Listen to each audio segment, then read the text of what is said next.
original Ica Channel. Oke, aku mau langsung to the point aja. Hari ini kemungkinan besar ini adalah 2 video terakhir aku sebelum aku vakum and say bye-bye to YouTube.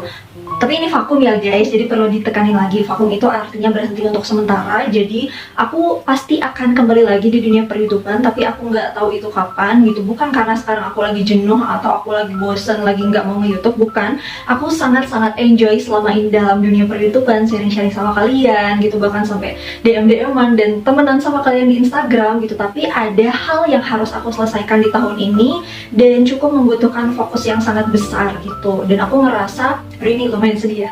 YouTube itu menurut aku juga butuh fokus yang sangat besar, meskipun editan aku juga kalau dilihat-lihat belum pro, tapi aku pengen banget tetap totalitas, entah itu dalam informasi yang aku sampaikan gitu. Aku latihan dulu untuk ngomong, aku siapin skripnya segala macam dan lalala nya gitu. Jadi ya butuh prepare dan memakan waktu yang cukup lama gitu. Jadi mau nggak mau harus ada satu yang aku tinggalkan dulu sebentar demi biar si tugas aku di real life ini tuh selesai dulu di tahun ini. Nanti insya Allah kalau beres ya doain aja teman-teman. Aku percaya kalau misalkan banyak yang ngedoain urusan aku cepet selesai, pasti insya Allah bakal terkabul gitu. Aku tahu subscriber aku, bahkan viewers aku, orang-orang yang baik semuanya gitu ya, para pejuang kopi atau para pejuang kuliah atau bahkan kalian yang cuma sekedar nonton. Tolong aku minta doanya ya. Oke, kalian sadar gak sih selama kuliah online ini kita cenderung menyiapkan ala kadarnya aja alias nggak maksimal, yang seharusnya kita bisa mempersiapkan itu 100% gitu. Karena kan semua yang kita butuhkan sebenarnya bisa kita cari di rumah, bisa kita buat di rumah gitu kan, nggak usah susah-susah lagi untuk bolak-balik ke rumah kampus atau kosan kampus gitu. Semuanya tuh ada di sekitar kita. Tapi karena justru mindset kita tuh malah kebalik, karena kita di rumah ya udahlah ya pakai ala kadarnya aja gitu, nggak usah maksimal, toh ini di rumah bukan di perkuliahan. Dengan mindset terbalik seperti itu ngebuat kita tuh malah jadi nggak semangat untuk kuliah gitu. Mungkin untuk kalian yang masih awal-awal kuliah pasti semangatnya masih membara, tapi percaya deh nanti kalau misalkan kalian tetap memelihara habit itu ya di semester 2, 3 atau bahkan nanti sampai semester akhir bakal terasa jenuh banget dan kalian tuh bakal nggak tahu gitu apa sih ini yang kurang gitu. Kalian bakal susah gitu untuk membangkitkan semangat kalian lagi karena itu udah jadi kebiasaan dan habit, sehingga kalian tuh bakal susah untuk mencari jalan keluar. Nah, sebelum itu terlambat dan menjadi habit, aku bakal sharing-sharing sama kalian apa sih sebenarnya yang harus kalian punya atau siapkan selama kuliah online supaya maksimal dan tetap semangat. Yang pertama pasti kalian udah pada tahu binder atau buku. Nah, tapi di sini aku nggak hanya sekedar mau bilang anak kuliah tuh nggak keren kalau misalkan nggak pakai binder, enggak. Tapi aku mau ngasih tahu kalian binder atau buku pilihannya adalah tergantung dari kalian gitu. Suka lupa, misalkan nih kalian cuma nulis di kertasnya doang, terus udah gitu kalian orangnya suka lupa naruh kertasnya itu di mana, karena kalian bukan orang yang tipe langsung nulis di sini, tapi nulis di kertasnya dulu terus simpan di mana dulu, niatnya mau nyalin malam atau niatnya mau nyalin dirapihin lagi besok, tapi ternyata udah aja kalian lupa untuk nyalin itu dan malah kececer kemana-mana materinya, ngerti kan? Nah, mending kalian pakai buku aja, nggak usah ngoyo untuk pakai binder gitu. Kecuali kalian emang punya tekad untuk belajar menjadi orang yang lebih terorganize gitu, it's okay pakai binder gitu. Tapi kalau misalkan kalian belum yakin, nggak apa-apa banget juga pakai buku gitu. Aku sendiri pun campur sih, mix, kadang pakai buku, kadang pakai binder, tergantung mood aku. Dan aku juga sesuaikan dengan mata kuliah yang sedang aku ampu. Kalau misalkan aku kan jurusan pendidikan matematika dulu, itu kalau misalkan nih mata kuliahnya banyak banget ya, kayak aduh nggak mungkin nih pakai binder, ya udah aku khususin satu buku untuk mata kuliah itu supaya apa tidak tercecer dan enak juga gitu dilihatnya. Jadi satu buku itu tuh khusus mata kuliah yang catatannya bakal banyak, bejibun banget. Jadi ketika nanti aku ulangan atau ujian aku enak bacanya, nggak usah tercampur dengan materi lain, mata kuliah lain gitu.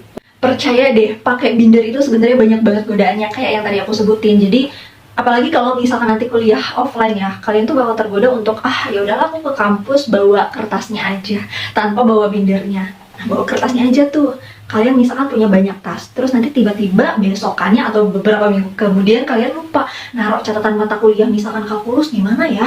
Aduh di tas ini nggak ada, aduh di tas ini nggak ada, ternyata kebuang atau ternyata kemana gitu, karena kalian nganggep kertas di tas kalian itu nggak penting, padahal itu catatan yang penting.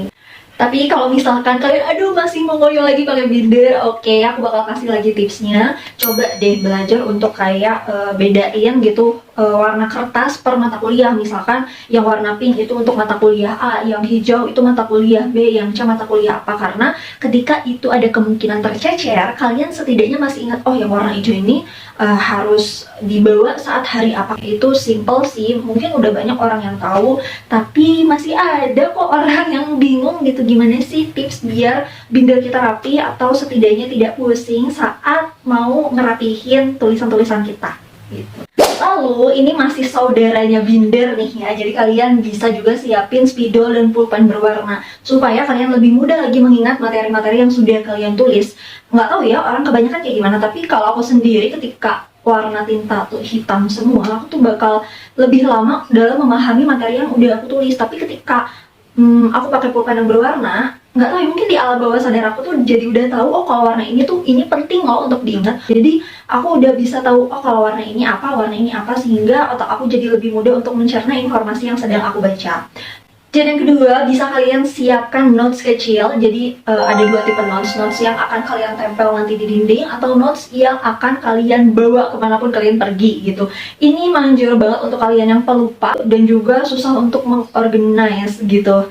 Kalian tipe orang yang overthinking, ini cocok banget karena aku sendiri pun suka overthinking ya. Jadi misalkan nih, aku lagi ngerjain sesuatu, tiba-tiba aku keinget tugas A, tugas B, tugas C. Otomatis ketika aku mengingat suatu hal ketika aku lagi mengerjakan yang lain, itu kan gak akan bikin aku produktif dan gak akan bikin tugas yang lagi aku kerjain ini cepat beres. Nah, aku punya tipsnya ketika kalian kayak aku tadi gitu ya, tiba-tiba terpikirkan sebuah tugas yang seharusnya aku kerjakan nanti, tapi aku overthinkingnya sekarang, aku akan menulis tugas itu dulu di notes gitu. Tapi kalau udah urgent banget, wah kayaknya hari ini atau habis tugas ini aku harus langsung selesaiin tugas apa-apa, aku bakal tempel di dinding gitu, atau aku tulis di HP gitu. Tapi biasanya aku tulisnya di notes sih, karena kalau di HP aku akan ada kemungkinan lupa naruhnya di mana, nulisnya di mana, karena aku jorok banget gitu. Jadi aku bisa aja kalau di HP nih, aku bisa aja nulis di notes WA, aku bisa aja nulis di notes aplikasi yang udah aku download, aku bisa aja nulis di mana gitu. Jadi aku nggak inget tugasnya tuh aku taruh di mana ya. Nah, dengan punya notes yang nyata yang bisa aku pegang gitu, notes kecil dan notes yang bakal aku tempel di sini, itu akan memudahkan aku untuk inget, oh apa sih yang harus segera aku kerjakan gitu. Trust me, kalian tim overthinking harus coba ini. Jadi setiap kalian kepikiran sesuatu tulis gitu. Gak tau kenapa ya, kayak otak aku tuh berputar-putar ketika aku lagi mengerjakan sesuatu, tapi malah ketika aku diem, aku gak tahu apa yang harus aku kerjain selanjutnya. Kalian pernah gak sih ngerasain kayak gitu? Yang ketiga, ini banyak orang yang bilang penting gak penting, tapi buat kalian yang belum menerapkan ini, mungkin kalian harus coba pakai earphone. Aku dulu bukan orang yang apa-apa pakai earphone, tapi semenjak, ya aku tahu sih aku kamsu upai gitu, tapi semenjak aku nyobain pakai earphone dalam semua keseharian aku, kayak dengerin musik, nge-zoom, meeting gitu ya, lagi ngajar adik-adik dan lain sebagainya, aku bisa jadi lebih fokus di hal yang sedang aku kerjakan gitu. Karena apa? Telinga kita tuh akan fokus dengan ya apa yang lagi kita dengerin aja gitu. Kita nggak akan terdistraksi dengan suara-suara orang rumah, suara TV, suara tukang sayur, suara apapun itu, karena ya telinga kita lagi ditutup dengan earphone gitu. Nah, terus kalian pernah nggak sih ngerasain aduh jenuh belajarnya di sini-sini mulu gitu. Misalkan meskipun kalian udah punya meja belajar atau ruang belajar, tapi tetap aja ya pasti namanya jenuh ada gitu. Kalau misalkan kita offline, itu kan kemungkinan besar kita bakal pindah-pindah kelas. Nggak tahu ya kalau di jurusan lain, tapi kalau di jurusan aku khususnya di FNB pasti kita pindah-pindah kelas gitu, karena kita ada 3 gedung. Jadi kadang di gedung A, kadang di gedung B, kadang di gedung C. Jadi itu benar-benar meminimalisir rasa jenuh. Nah, kalau di rumah biasanya kan kita bakal terpaku pada satu tempat doang, yang mana ternyata itu loh salah satu faktor terbesar yang bikin kita jenuh. Nah, aku punya solusinya, coba deh kalian beli meja belajar atau apapun itu. Kalau aku sih saranin kalian punya meja belajar kecil gini, jadi meja belajar portable yang bisa kalian bawa kemana aja. Ini gak promosi karena aku juga lupa sebenarnya belinya di mana. Tapi kalau misalkan kalian mau, mungkin aku akan berusaha cari linknya di Shopee gitu ya, biar kalian bisa punya yang sama kayak aku ini. Nah, jadi enaknya si meja belajar ini tuh ya, kalian bisa menyesuaikan gitu. Ini kelihatan gak sih? Bakal ada kayak apa ya, ini aku gak tahu namanya, tapi kalian bisa sesuaikan. Kalau kalian mau di kayak gini ini, di meja belajarnya tuh nggak apa namanya, nggak lurus ngeplek gitu doang, kalian mau pakai buat ngegambar nih yang anak-anak arsitektur, atau kalian lebih suka laptop kalian dimiringin kayak gini gitu ya, ya kalian bisa atur-atur lah sesuai dengan keinginan kalian. Dan ini juga kan bisa dibawa kemanapun kalian mau gitu, jadi itu bakal minimalisir rasa bosan kalian saat belajar online gitu. Kalian pernah dengar gak sih kalau misalnya masa-masa online gini orang-orang lagi gencar yang namanya paperless, jadi mulai membiasakan diri untuk menulis segala sesuatu itu di laptop atau di tablet gitu. Nah, meskipun aku sangat setuju nih, oke, gimana kita paperless, mencoba untuk menulis di laptop atau di tablet, tapi aku saranin kalian kayak tetap untuk menulis itu dengan tangan, ngerti nggak sih? Bukan diketik, karena ada mungkin bukan penelitian juga, aku nggak tahu ini penelitian, tapi banyak juga yang bilang kalau misalkan kita menggantikan tulisan tangan dengan sebuah ketikan itu tuh bakal lama gitu nyampe ke otak kitanya. Justru tulisan tanganlah yang membuat si materi atau topik yang lagi kita pelajari itu cepat nyerapnya gitu. Jadi aku saranin kalian meskipun mungkin mau mengganti dengan paperless, coba untuk biasakan dengan menulis tangan.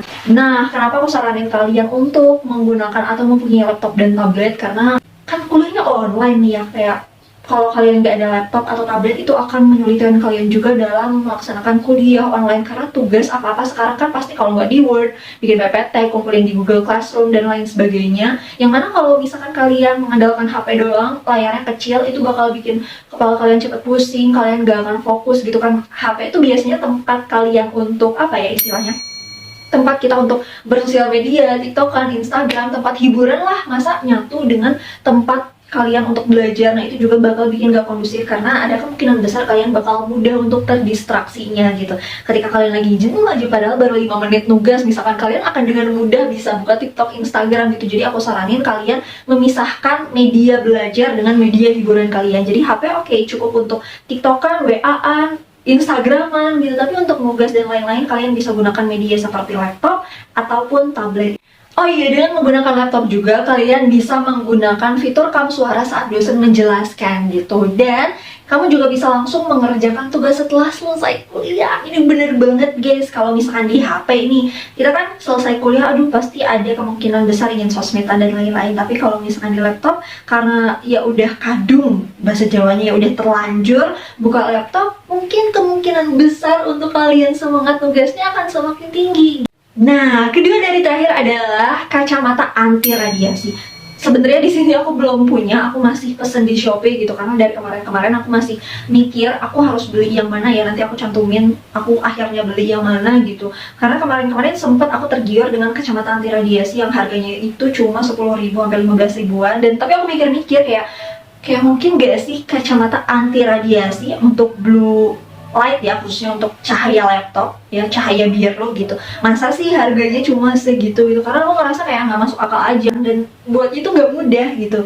Nah, akhirnya aku menemukan juga di Google setelah searching bahwa memang rata-rata sebenarnya kacamata anti radiasi yang betul, bukan yang palsu, bukan yang hanya sekedar dia bilang ini anti radiasi, loh anti radiasi, padahal bukan, kacamata biasa doang gitu. Memang harganya itu lumayan mahal, sekitar 100 ke atas gitu. Nah, kemarin itu aku menemukan yang harganya 150, tapi itu cuma buat radiasi komputer doang. Dan ada juga yang sekitar 200 lebih, itu udah termasuk dia bisa melindungi mata kita dari cahaya komputer dan juga sinar UV, jadi bisa dipakai di outdoor juga. Aku saranin kalian juga untuk beli dengan harga yang range-nya kisarannya dari harga 150 sampai dengan 200. Jangan pernah beli yang di bawah itu, atau bahkan yang hanya 5 ribuan gitu, karena sayang, ini buat mata kalian gitu. Jangan beli yang abal-abal. Dan ya, meskipun kalian ngerasa aman, ngerasa mempan, kalau saran aku sih ya secara logika nggak mungkin kacamata anti radiasi dengan harga yang murahnya gitu. Nanti aku kasih linknya di bio, karena memang lumayan susah cari kacamata dengan kualitas yang emang beneran dia bisa melindungi mata kita dari sinar blue light. Oke? Dan yang terakhir, jangan lupa untuk tetap self love dengan cara apapun itu, membaca buku, me time, nonton, atau jalan-jalan, hangout, punya family time dan lain-lain. Kalau aku sih salah satu caranya itu dengan skincare. Kali ini kalian udah bisa lihat aku dapat skincare dari mana. Aku dikirimin 3 rangkaian gelinding. Jadi aku dikasih 3 rangkaian dari Scarlett Body Care. Ini sama variannya, ketiganya itu, aduh aku susah ya bawanya. Jadi aku dikasih sabunnya, terus juga aku dikasih scrubnya, dan juga aku dikasih hand body-nya gitu. Nah, aku pikir tuh kayak ya udah bau kopi biasa aja, tapi ternyata khususnya si hand body ini, dia wanginya itu kayak, tahu nggak sih parfum yang Black Opium punyanya YSL, itu wanginya sama banget. Wanginya itu pol, jadi nggak akan pernah bisa kalian temuin di hand body lain. Mungkin kalau kalian selama ini beli hand body drugstore gitu, kalian ada lah pasti nemuin hand body A dengan B kok rada-rada mirip ya. Tapi jujur sejauh ini Scarlett tuh kayak punya wangi khusus tersendiri yang cuma bisa kalian dapetin dengan membeli Scarlett. Meskipun ini nggak terlalu melembabkan di aku, tapi aku suka banget wanginya. Dan ini cocok banget buat kalian yang buru-buru dan nggak suka hand body yang lengket. Kalau aku kan emang sebenarnya suka banget sama hand body yang lengket dan masih ada bekas-bekasnya gitu lah ya kalau dipakai. Nah kalau si Scarlett ini tuh saking cepet meresapnya kayak nggak pakai apa-apa, tapi emang gimana ya, pas dites kelembapan kulit tuh emang beneran dia ngelembapin dan wangi itu loh, tahan lama. Apalagi kalau misalkan kalian gak ngapa-ngapain di rumah, itu bener-bener tahan. Misalkan nih kalian pakai malam, terus paginya kalian bangun dan cium tangan kalian, itu beneran masih kecium wanginya dan nyatu gitu loh di kulit, seenak itu.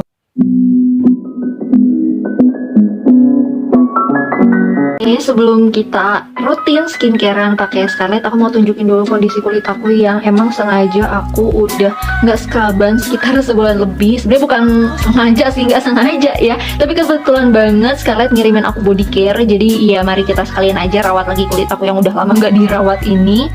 Mungkin nggak terlalu kelihatan gitu, tapi kita bandingin aja ini before-nya dan after-nya nanti kayak gimana ya kulit aku.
Dan ini kulit aku setelah di scrub dan juga pakai sabun kopi dari Scarlett, jujur wangi banget dan lebih kerasa ringan, kayak nggak bawa dosa-dosa di sini karena semua kulit mati aku sekarang udah terkikis. Tapi jangan lupa setelah sabunan dan juga scrub harus pakai hand body dari Scarlett. Jadi di sini aku bakal tunjukin perbedaannya sebelum aku pakai hand body Scarlett yang ada instant whiteningnya dan setelah dipakai.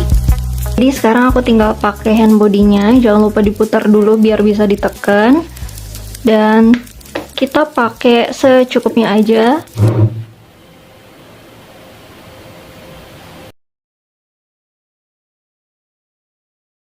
Biasanya kan kalau hand body lain itu harus bener-bener dicium ke kulit baru kecium ya. Nah ini tuh enggak, emang bener-bener wanginya mahal kayak parfum-parfum yang ada di mall dan di kondangan mewah-mewah gitu guys.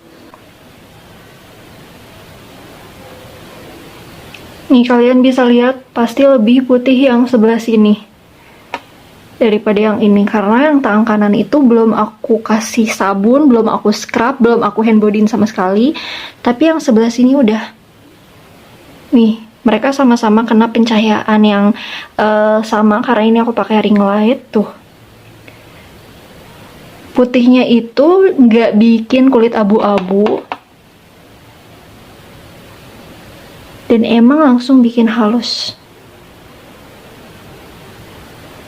Dan ya, kalian bisa lihat dong mana sekarang yang lebih cerah. Pasti yang ini ya daripada kulit yang ini. Karena kulit yang sebelah kanan itu belum aku kasih hand body, belum aku kasih scrub, belum aku kasih sabunnya juga yang mengandung scrub dan juga glutathione yang bisa mencerahkan kulit badan. Dan ini lihat, bener-bener punya instant whitening banget. Iya, Oke, segitu dulu aja video dari aku hari ini. Semoga bermanfaat dan kalian gak usah langsung buru-buru beli ini. Tapi kalau misalkan kalian pengen cepet-cepet ngerasain wangi mewah dengan harga 75.000 aja, aku saranin kalian beli body care-nya sekarang juga, hand body, terus juga scrubnya dan juga sabun yang super wangi. Apalagi buat kalian yang suka dengan wangi black opium atau kopi. Jangan lupa subscribe, like, komen, dan share ke seluruh sosial media yang kalian punya. Dan jika ada pertanyaan seperti biasa, tinggalkan di kolom komentar. Dan ya pastinya aku bakal kangen banget sama kalian. Semoga aja kita masih bisa berjumpa di waktu yang tepat dan masih dengan semangat yang sama. See you, bye-bye. Assalamualaikum warahmatullahi wabarakatuh.